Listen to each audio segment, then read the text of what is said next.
there, I'm Kristen. I'm a certified mortgage planning specialist.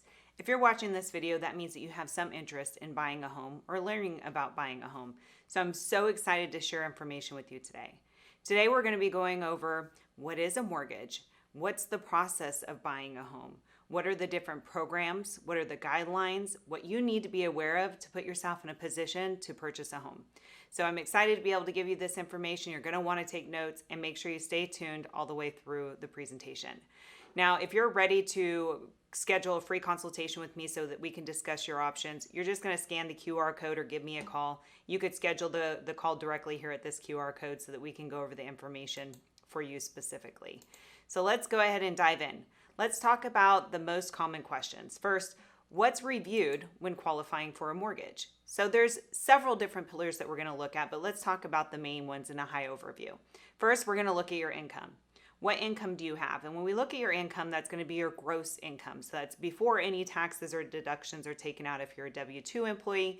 And self-employed is a little bit different in the way that we calculate income, but we are going to be able to add some things back into your income with self-employment. So we're going to take all your income, we're going to look at what that number is, and then we're going to look at your liabilities. What debts do you have on your credit report? And then any other debts, maybe like alimony or child support that you have to pay, we're going to take those into consideration. Then we're going to be looking at your assets. How much money do you have that you have either invested or liquid, and what type of accounts are those, as well as your credit. What does your credit look like? Things around credit that a lot of people are confused with. And so we're going to talk a little bit about how your credit works. Now, we pull all three credit bureaus. So we are going to pull Experian, Equifax, and TransUnion. And the credit score is going to range anywhere from 300 and 850.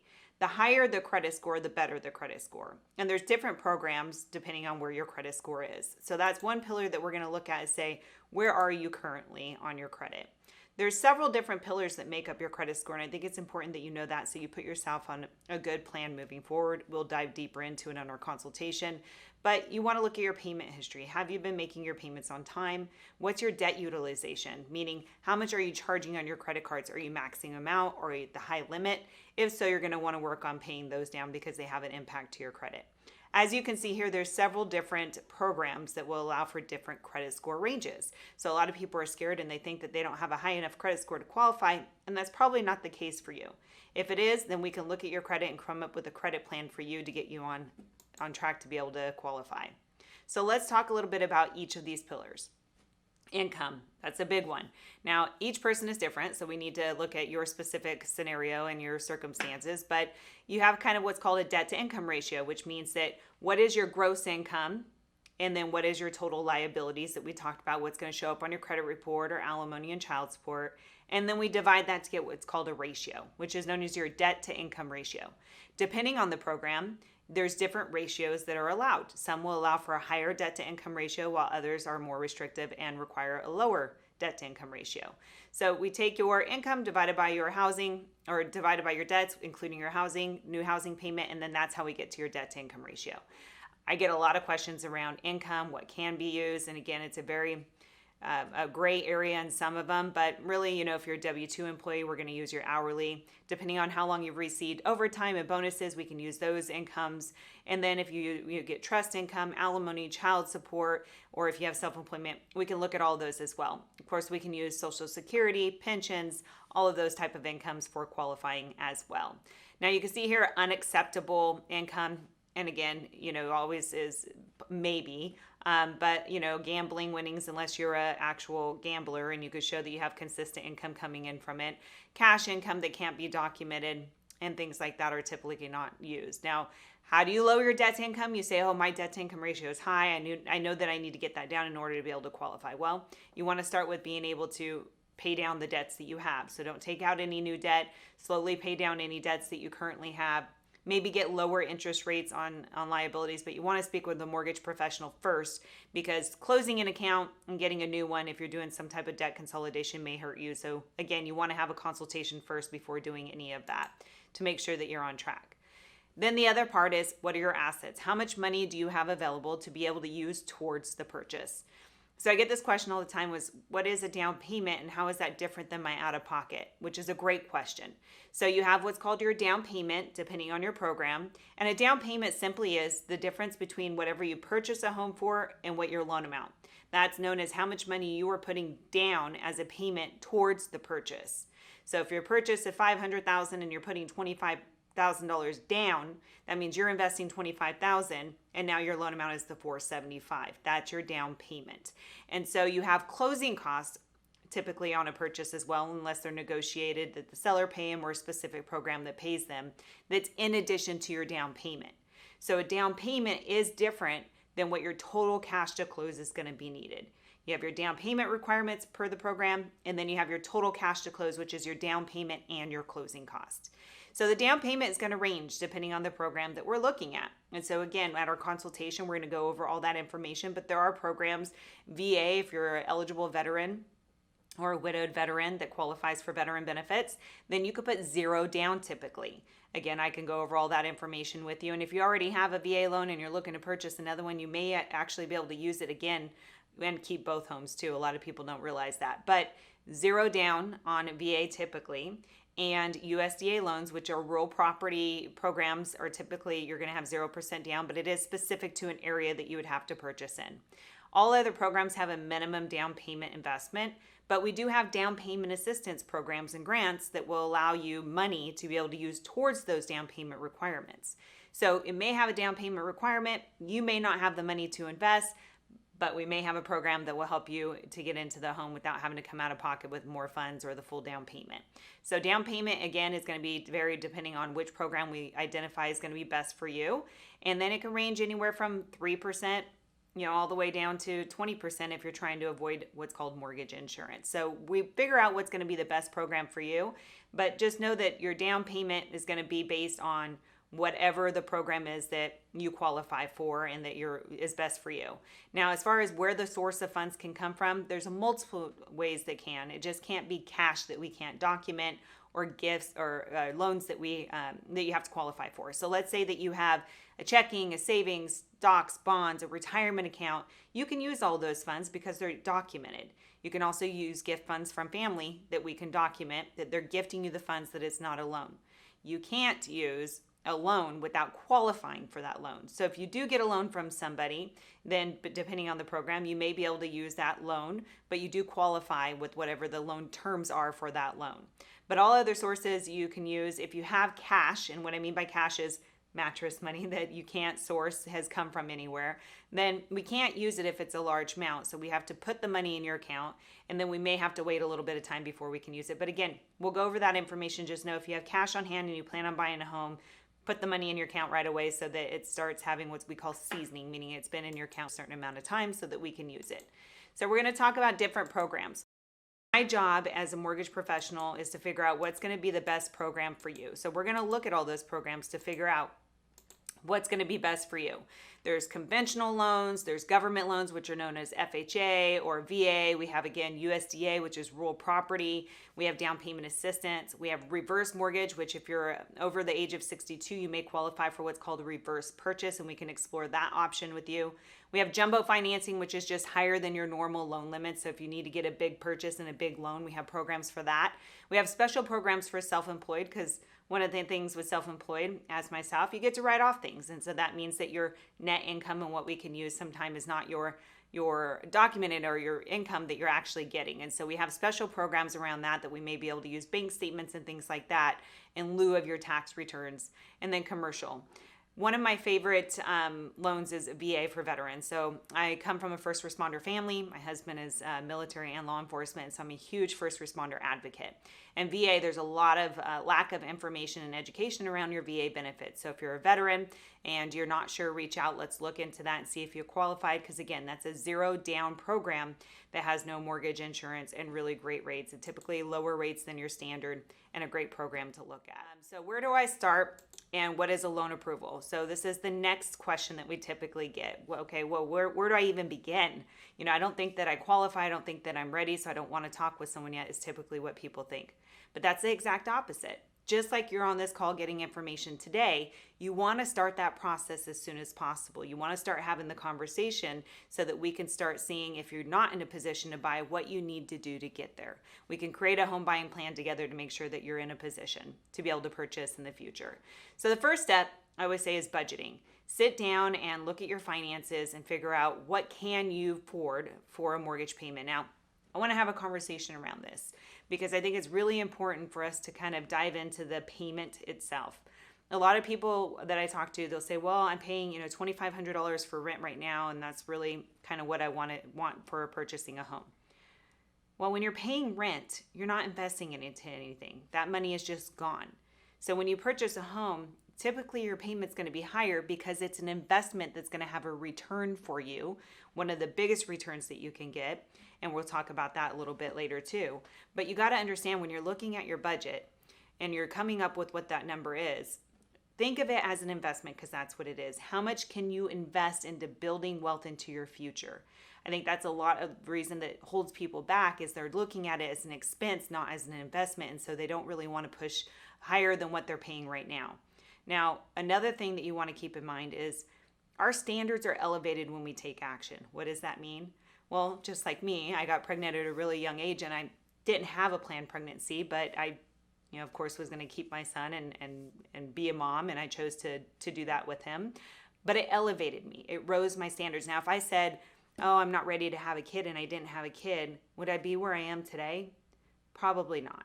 And the reason why is that when I did have him, I chose to raise my standards. The same when you purchase a home, you're going to raise your standards. And what does that mean? Well, you may say right now you're paying $2,500 a month, but once you understand the wealth that you can create through home ownership and the investment that you're making, then you may be able to get to $3,000. Now that's going to require a couple things if you're used to $2,500. That means when you go through your budget, you're looking and saying, okay, what are the things that I no longer need right now? And what you're going to find is that you actually start elevating your mindset, and you start making more money, and you start gaining more and more opportunities because you've raised your standards. So I think a lot of us get really confused when we're starting the process of, I don't know what I can afford, and this is what I've been making, so I think this is what I can afford. But remember, when you put yourself in these situations, again, you're going to raise your standards, which typically means that you'll find a way to be able to afford more. Not to mention that income always goes up. You're going to have your cost of living, and you're going to start typically you're going to be making more money as you go and progress, and your mortgage payment for the most part is going to stay the same. So you want to stretch yourself a little bit, but within a reasonable amount that you can afford the payment. I'm not saying to go in and just make up a number that you can't afford. I'm saying consider the ability that you have. Consider that you're going to make it happen when you're setting up that budget. So once you have your budget, the next step is schedule a consultation. Let's look and see where you're at, what you are going to qualify for, and you get your pre-approval. Once you're pre-approved, which we're going to talk about more in a minute, then you start the home shopping process. You get to go look for homes until you're in contract. Once you're in contract to purchase, then we go through the process of buying, which we'll talk about more later. So you start with budgeting, then you get pre-approved, which means that you met with the lender, such as myself. We went over all your information, confirmed what you qualify for, then you shop for a home. What's included in a mortgage payment? If you're creating your budget, you need to know, what am I budgeting for? So it's a great question. So PITI, P-I-T-I, depending on who you talk to, is what we call it as far as your mortgage payment. What's included? Principal, interest, taxes, and insurance. What's principal? Principal is the amount that you're paying down your loan every single month. So let's say that you have a 30-year mortgage. That means that in 30 years, if you continue to make your mortgage payment, that it's going to pay off your loan. You no longer will have a mortgage. You paid it off, and the interest is the portion of what you are paying the lender for borrowing the money. So your P&I, which is known as your principal and interest, is your mortgage payment. That mortgage payment to pay off the loan in 30 years, again, a principal is paying down your loan, interest is the charge for borrowing the money. But you also have to pay for property taxes and insurance when you're a homeowner. So property taxes can range in California, typically now I'm seeing 1.3% as an annual tax. Then we divide that by 12 to get to the monthly payment, which is what you're going to be paying. And then insurances, which is like your homeowner's insurance, or maybe if there's mortgage insurance, if you're putting less than 20% down.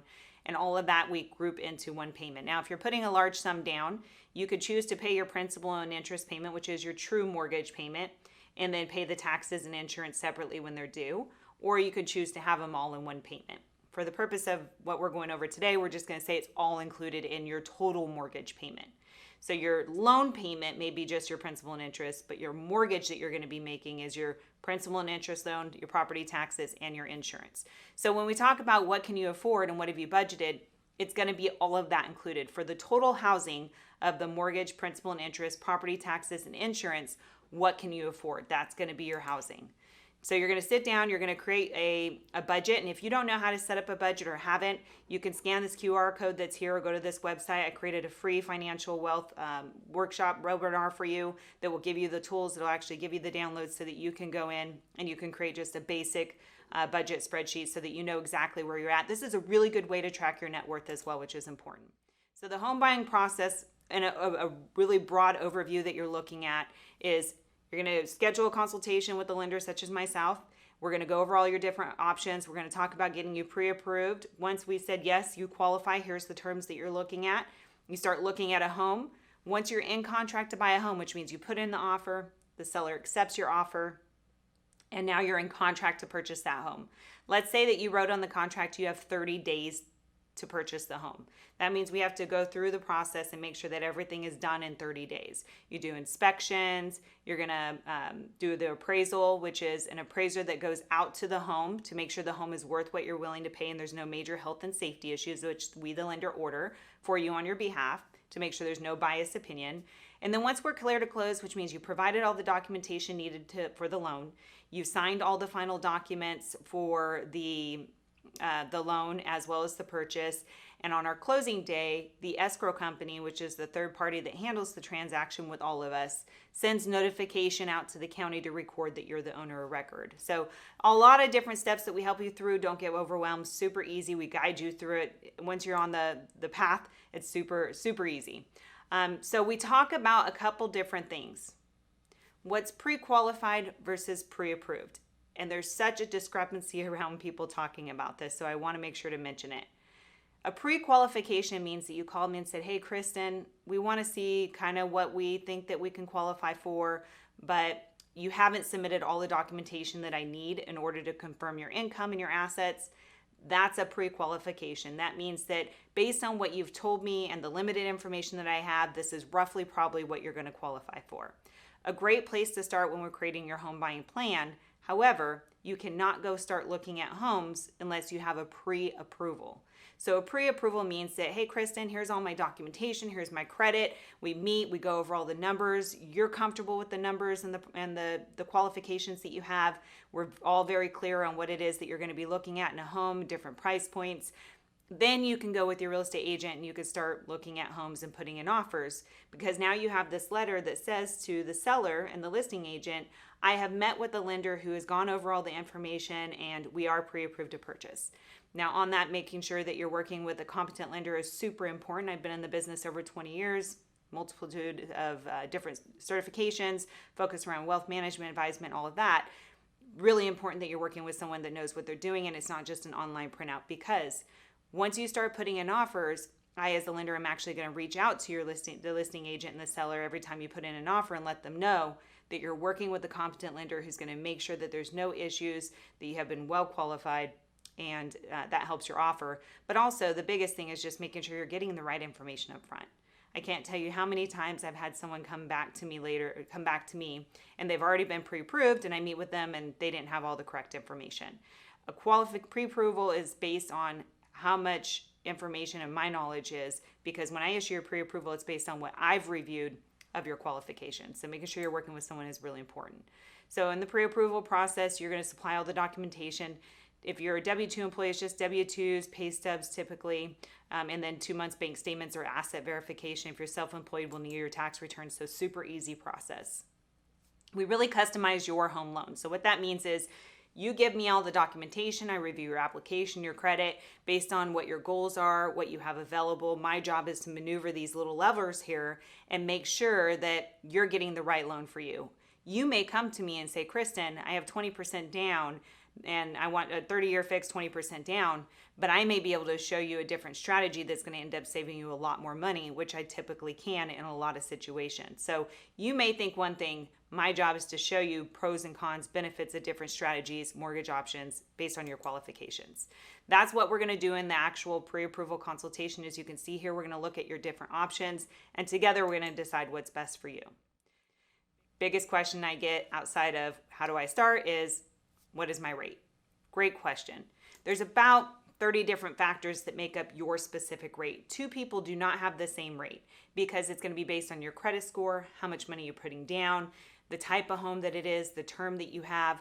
We take all of these different parameters and we have to plug them in the system.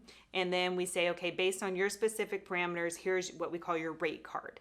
Now, I'm fortunate that as I work as a broker, I get to shop over 80 different lenders for you at no additional cost to you.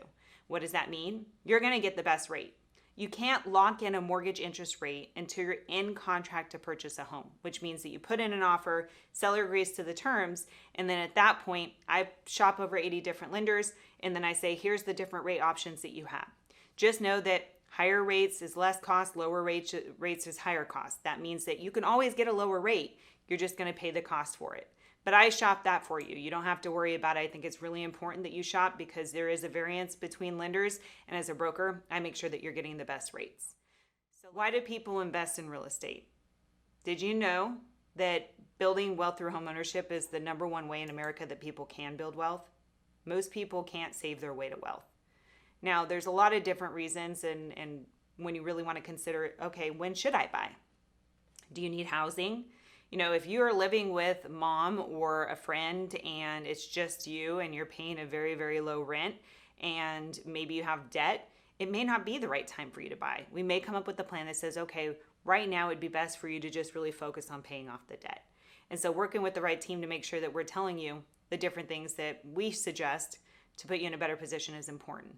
You know, once you feel that you have stable income, once you are ready to build wealth, maybe expanding a family or downsizing, retirement planning, just tired of wasting money on rent. That's a huge one. Tired of moving, you know, that you have no control when you rent. Your landlord can say, hey, I'm going to sell the property. And then now you have to go find another property. Rents have increased. Now you have to pay more and it puts you in a really tough position.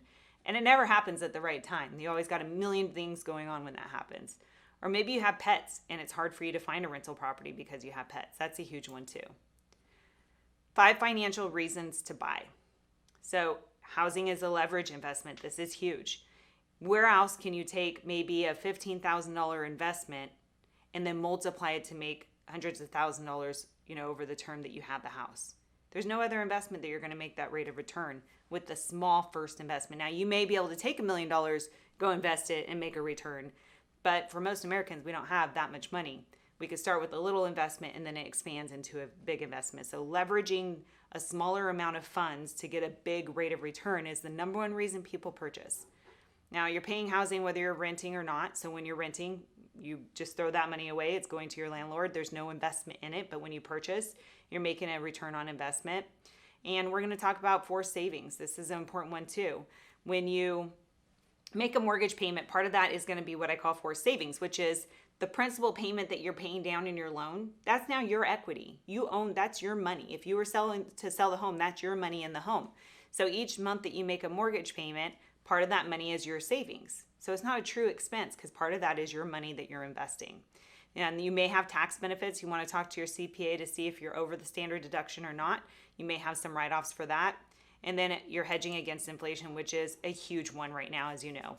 Inflation just means more things cost money. When you put money into investing into real estate that appreciates, even if you look at the worst of times when homes went down, you look at the long-term investment, you always have an appreciation in housing. So that's why you'll notice when inflation is high, which you've already seen, or if you look at the stats, you'll see a lot of investors go into real estate because it is the best way for them to protect their money. So if you were to get a tax write-off, and this is just a basic scenario, again, you'll have to talk to your CPA on the tax write-off, but on a $350,000 purchase, you could see if you were to write off taxes, potentially you could have a savings. And what that means is that when you go file your taxes, you'll owe less. So that's how it's going to keep more money in your pocket. Your payment's still going to be the same every month, but your write-off will free up some additional funds. For savings is how much you pay down in your principal, and even being conservative, just saying a 3% rate of appreciation. And appreciation means how much your home value goes up, which is now your equity, because your value minus what you owe on the home is your equity portion. And if you go sell your home, the value minus what you owe and the cost, that's the money that you're actually going to get. So it's your money, I call for savings. And then an appreciation is included in that, even though it's not money you paid. You get that appreciation. If you sell the home, that's how much you get for it. So in this $350,000 scenario, you can see the benefits of purchasing, if you qualify for all these benefits here, that you don't get when you rent. And of course, non-financial benefits of home ownership. Why are you on this call today? What is it that made you decide that you want to purchase? Maybe both financial and non-financial. A lot of them is memories. I know for me, and my kids, raising them, in our house that we have, I'll always have those memories in the house. They'll have those memories in the house. And then, stress relief and stability, just knowing that you're not going to be kicked out of your house, or that you're going to have a place to go, or that you want to make the home, how you want to make it, or have the pets that you have.